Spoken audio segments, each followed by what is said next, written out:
படைப்பாளிக்கும் வாசகனுக்கும் இடையே இருக்கும் உறவு அது ரொம்ப விசித்திரமானது. அதை பத்தி தான் நான் இப்ப உங்களுக்கு சொல்ல போறேன்.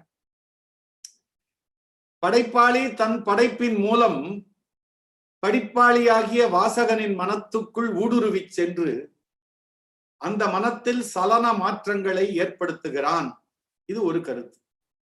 படைப்பவன் தன் படைப்பின் மூலம் படைப்பாளியின் மனத்திற்குள் பிரவேசிக்கிறான், அங்கே மாற்றங்களையும் சலனங்களையும் உருவாக்குகிறான். இது ஒரு கருத்து. இதே வேற விதமா பார்த்தா படிப்பாளி வாசகன் தான் படிக்கும் படைப்பின் மூலம் படைப்பாளியின் மனத்தை ஊடுருவி சென்று அந்த படைப்பின் மூலத்தை ஆராய்ந்து அதிலிருந்து புதையலை களஞ்சியத்தை எடுத்து வருகிறார்.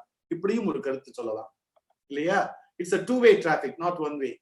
எப்படி ஒரு படைப்பாளி தன் படைப்பின் மூலம் வாசகனுடைய மனத்தை ஊடுருவுகிறானோ அப்படி வாசகன் அந்த படைப்பில் ஆழ்வதன் மூலம் படைப்பாளியின் ஆழ்மனத்திற்குள் சென்று அள்ளி வருகிறான்.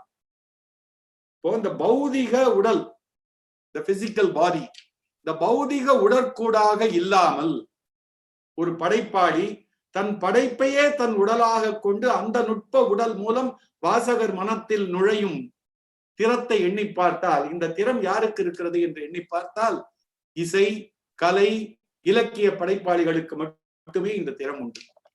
ஒரு மோனோலிசா ஓவியம் நீங்க எல்லாம் பார்த்திருப்பீங்க, லூர்துல இருக்கு, பாரிஸ்ல.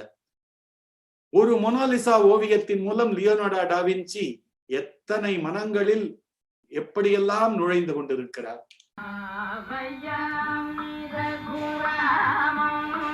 எம்.எஸ். சுப்புலட்சுமி அம்மா பாடினது. அந்த பாட்டின் மூலம் அம்மா எத்தனை மனங்களில் பிரவேசித்திருக்கிறார். என்னைக்கு கேட்டாலும் அப்படியே நம்ம மனசுக்குள்ள ஒரு ஊடுருவுகிற சக்தி அந்த பாட்டுக்கு இருக்கு. கவி சக்கரவர்த்தி கம்பரிடம் தான் போக வேண்டும். ஓதிமம் ஒதுங்க கண்ட உத்தமன் உழையலாகும் சீதை தன் நடையை நோக்கி சிறியதோர் முறுவல் செய்தான். மாதவள் தானும் ஆண்டு வந்து நீர் உண்டு மீளும் போதகம் நடப்ப நோக்கி புதியதோர் முறுவல் செய்தாள்.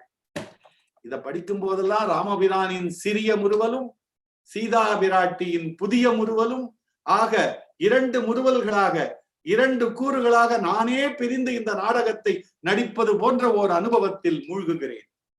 இதான் நவில்தொறும் நூல் நயம்ங்கிறது. இதான்